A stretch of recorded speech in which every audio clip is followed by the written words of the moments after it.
I was like, okay, if that's what you think. I don't know anything about it. He's like, I might make you wait 4 years before you fight. I was like, whatever you say is whatever. That's what I'm gonna do. Okay. It was like another 3 months after that, so I think 9 months, and then I had my first fight. Wow. And he was just like, yeah, I want you to fight. One of the other coaches there, his brother, his personality is almost the opposite. So he can't hide his excitement. Right. So when I'm sparring, he's in the side like, oh my God, like jump, because I'm doing crazy kicks and stuff. Whereas my head coach is just sitting there like this. Okay, take your stuff off, go back in. He didn't give anything away, but I can tell he was testing me. Yeah. But on top of that, he said to me, obviously you've been doing something that's worked for you for 20 plus years. Right.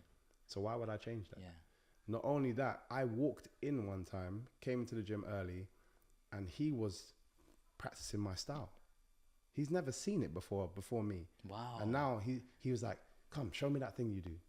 So the reason I think he's an amazing coach is because he's always a student still. Wow. Yes. You see what I mean? Yes, of course. The coaches that say, oh no, when people veer off, it's because they're not students in their mind.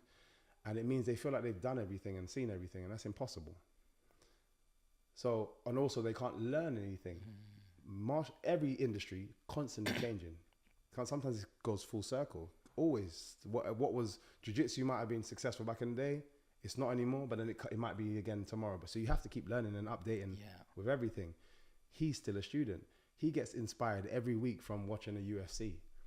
He'll watch a UFC on the weekend. He'll watch a Bellator on the weekend. He'll watch this or on the weekend. Come back, okay, guys, we need to work on this because I've just seen these guys are doing this trick now. That's amazing. Like, because what we're talking about is a fixed mindset and a growth mindset. Growth mindset is important. And so many of us like, no, that's not for me. That won't work. This and even I'm a mentor to certain people, and I try to unlock because I know it can work, and people won't listen. And the people who are sometimes even older, they go, oh, I like what you did there. How do I do that? They're the ones who end up unlocking stuff. 100%. And that's exactly what you're talking about. Sometimes I feel with a lot of coaches, sometimes it's fear because it's like, I'm supposed to be the coach, but I don't know that arena. So I'm scared to try to navigate you because I don't understand it, which is why he went online. He could tell me more fighters' names than I could. And I was in the sport.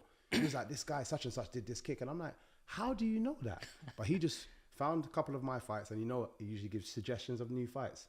So he's talking about this guy, Raymond Daniels, and then that guy, and then this guy, and this guy. And he's like, oh yeah, I've seen this guy do that. Who's this guy? And he was fascinated with it.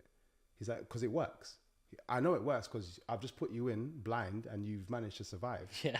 So it works. So, okay, cool. I need to understand what that is. Now, that style, he's now taken it on and he's asked me to show, John Hathaway. John Hathaway was in the UFC at the time. Show John Hathaway how to do that bounce. Oh, okay.